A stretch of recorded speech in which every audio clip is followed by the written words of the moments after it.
Assalamualaikum warahmatullahi wabarakatuh. Selamat siang, salam bahagia, dan salam sejahtera bagi kita semua. Dewan juri yang terhormat, izinkan saya memperkenalkan tim saya, tim pro dari HKI 3. Saya, Aditya Khalil Rahman, sebagai pembicara 1. Saya, Hasan Abibah Raini, sebagai pembicara 2. Dan saya, Muhammad Burhanuddin, sebagai pembicara yang ketiga. Izinkan kami dari tim pro untuk mengutarakan argumen-argumen terkait peran kesetaraan gender dalam pertumbuhan ekonomi berkelanjutan. Kesetaraan gender merupakan hak asasi manusia dengan permasalahan besar di Indonesia untuk perempuan yang menghadapi diskriminasi dan kekerasan. Dilihat dalam partisipasi perempuan di sektor publik dan politik juga masih rendah, dan hal ini tentunya sangat merugikan karena Indonesia kehilangan sebagian bakat potensi lebih dari 50% populasinya. Dalam memprioritaskan kesetaraan gender, berupaya memajukan perempuan agar dapat berpartisipasi dan berkontribusi secara optimal dalam pembangunan nasional. Peningkatan partisipasi perempuan dalam pendidikan dan ekonomi terbukti akan meningkatkan produktivitas, efisiensi, dan pertumbuhan ekonomi.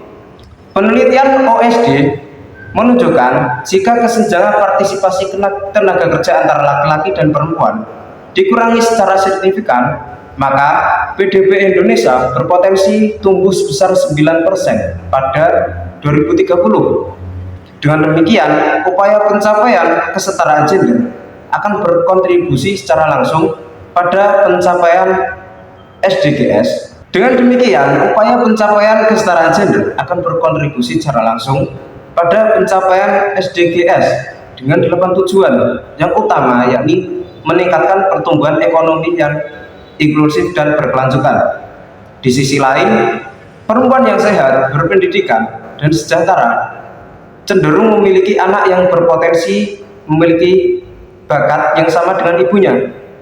Hal tersebut mendorong Indonesia dalam mengurangi angka kematian ibu melahirkan, meningkatkan kualitas kesehatan ibu dan anak, serta memajukan pendidikan untuk seluruhnya. Dalam data UNESCO, anak perempuan yang dididik oleh ibu berpendidikan memiliki peluang 50% lebih tinggi untuk survei hingga usia 5 tahun. Memberdayakan perempuan juga terbukti membuat masyarakat menjadi lebih damai secara menyeluruh, dan dengan jelas dilihat bahwa kesetaraan gender memang menjadi fondasi bagi keberhasilan seluruh SDGs. Melanjutkan dari materi 1, masalah ketimpangan gender hampir terjadi di semua negara. Inilah kemudian Perserikatan Bangsa-Bangsa atau PBB telah menetapkan kesatuan gender atau SDGs sebagai salah satu dari 17 tujuan pembangunan berkelanjutan. Diskriminasi atau ketidaksetaraan berbasis gender masih terlihat jelas di banyak masyarakat berkembang. Meskipun pemerintah sedang berupaya untuk mengatasi tantangan tersebut, perempuan dan anak dianggap sebagai komunitas yang terpinggirkan, yang kehilangan hak dan kesempatan dasar mereka. Perbedaan gender akibat pembatasan sosial dan norma serta tradisi patriarki masih ada di sebagian besar keluarga. Dibandingkan dengan daerah perkotaan, kondisi relatif lebih parah di tingkat lokal atau daerah pedesaan. Dewan juri yang terhormat, kesetaraan gender dianggap sebagai konsep multifaktor yang didasarkan pada prinsip-prinsip normatif tertentu seperti anti kemiskinan, anti eksploitasi, dan kesetaraan pendapatan dan lain-lain. Karena kesetaraan gender adalah prinsip hak asasi manusia masyarakat untuk pembangunan berkelanjutan yang berpusat pada masyarakat dan merupakan tujuan itu sendiri. Sehingga mencapai kesetaraan gender di berbagai level menjadi tujuan utama dan menjadi perhatian dalam hal inisiatif pembangunan. Tujuan kelima dari tujuan pembangunan berkelanjutan SDGs ini menyerukan secara langsung untuk mencapai kesetaraan gender dan pemberdayaan perempuan dan anak perempuan di semua bidang masyarakat, serta memerangi segala bentuk diskriminasi yang mereka hadapi. Dewan juri yang terhormat, Sebagian perempuan memainkan peran dominan dalam partisipasi dalam pekerjaan di sektor pariwisata. Namun kesenjangan gaji antara perempuan dan laki-laki juga tetap ada.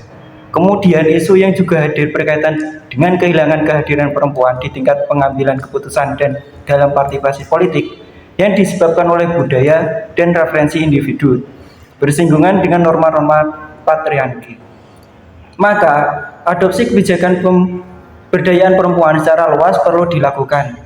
Kehadiran asosiasi perempuan mampu memberdayakan perempuan, serta kebijakan pemberdayaan yang diterapkan di beberapa negara-negara seperti di kawasan Timur Tengah, yaitu Uni Emirat Arab, Mesir, dan Oman. Pemberdayaan ini akan membantu negara-negara untuk mencapai UNSDGs terkait dengan pengurangan kemiskinan, pengurangan ketidaksetaraan gender, peningkatan pemberdayaan perempuan, dan peningkatan pertumbuhan ekonomi.